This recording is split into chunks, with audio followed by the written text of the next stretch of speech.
Bonjour, parachat de la semaine, donc parachat Noach. C'est amené dans le verset, Pasuk Zayin, dans le Perek Zayin. Vayavor Noach ubana veishto unshe bana vito el ateva mipne me'ababoul. Écrit donc dans le verset, Vayavor Noach. Noach il est arrivé avec ses enfants et sa femme, et les femmes de ses enfants, dans la teva, vers la teva, mipne me'ababoul, à cause des eaux du Maboul. Donc le Maboul il a commencé.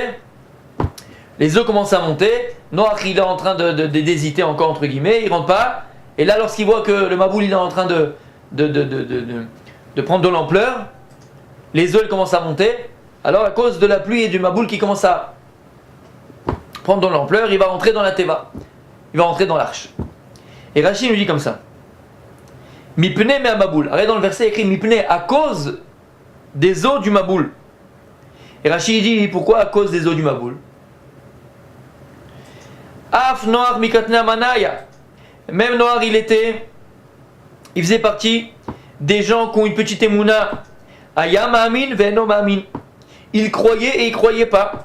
Chez Abraham Maboul, que le Maboul allait arriver. Ve'lo nichnas la teva al shidacheu kamaim. Il n'est pas rentré dans l'arche jusqu'à que les eaux, et le Midrash même dit que c'est Akash Barou Hu Kaviyachol qui l'a poussé vers la teva. Les eaux l'ont obligé à rentrer dans la teva. Et donc ce Rashi doit être expliqué. Rashi lui-même nous explique le verset. Mipne me Maboul.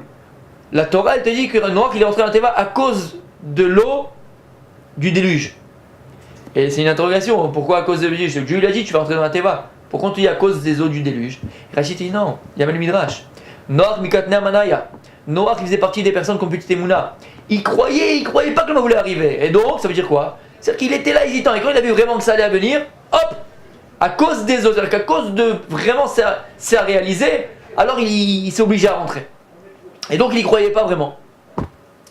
Et la question que pose les Talmidim Baal Shem Tov, c'est que, est-ce que Behemet, on peut penser une seconde, Noach, au début de la paracha écrit Noach, Ish Tzadik, Tamim Aya Bedorotav, et Taelokim Italech Noach, Ish Tzadik, un homme qui était juste, pieux, Tamim, Shalem, entier, complet dans la Avodat Hashem. Et Elohim italech Noach, il marchait avec Dieu Noach. Mikatne manaya. Comment le Midrash il peut dire qu'il avait une petite émouna? Comment comprendre une chose pareille? Il s'est dit que la Torah elle est meïda là. La Torah elle témoigne sur lui. Qu'il était Ish Tzadik. Et il répond quelque chose d'extraordinaire. On a déjà parlé dans d'autres cours de cette notion. Mais Baruch Hashem, je l'ai retrouvé dans les paroles des élèves du Baal Shem Tov. Et ils expliquent. Ça veut dire quoi, Mikatne Manaya? Ils expliquent. Noach, bien sûr qu'il croyait en la parole de Kadosh Baruch Hu. Lorsque Dieu il a dit, je vais amener le Maboul sur terre, parce que l'humanité, elle s'est pervertie, bien sûr qu'il y croyait. Et la preuve, il a construit la Teva. La preuve, il a construit l'arche, pour se préparer au Maboul. Comme Dieu lui l'a ordonné. Donc il croyait. Alors c'est comme Mikatne Manaya. Il manquait des mounas. Ils expliquent, c'était l'élève du Baal Shem Tov.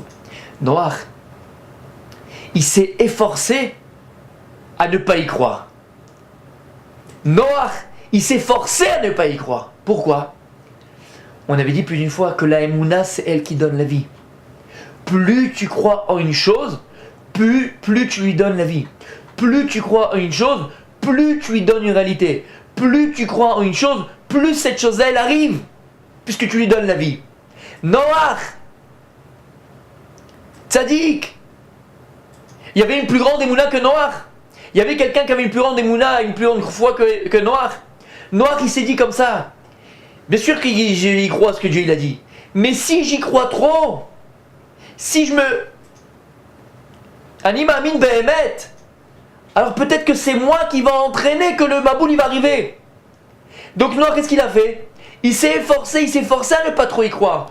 Il s'est dit peut-être que, en me forçant à ne pas y croire, ça n'arrivera pas.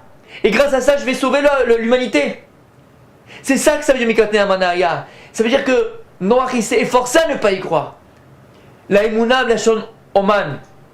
Oman, la Shon Emouna. Il écrit Oman et Adassa. Il écrit que Adassa c'est Esther.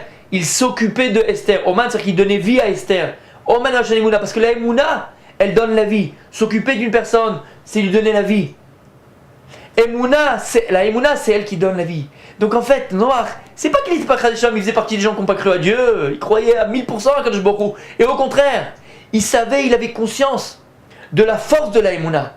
Et il savait que si Béhémet il croyait en 100%, alors c'est sûr que ça allait arriver. Alors il s'est efforcé, c'était ça la difficulté de Noach. Il s'est efforcé à ne pas y croire à 100%. Pour peut-être faire et amener que ça n'arrive pas. Parce qu'il s'est dit que si j'y crois à 100%, c'est certain que ça va arriver.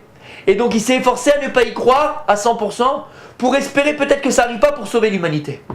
Voilà ce que ça veut dire. Un moussard extraordinaire. Ad Kedekar. D'abord ne pas penser une seconde que Noach, c'était un petit dans la Emouna. Mais le moussard qu'on apprend de Rashi, le moussard qu'on apprend à l'établi du Baal Shem Tov, encore une fois, c'est que la Emouna, elle amène la vie, comme on l'a dit plus d'une fois. La Emouna, c'est elle qui donne la vie. Plus tu crois à une chose, plus la chose, elle se réalise. Et c'est d'ailleurs pour ça que Noach, il n'a pas voulu y croire à 100%. Pour que ça n'arrive pas, pour que ça ne se réalise pas. Pour sauver l'humanité. Shabbat Shalom.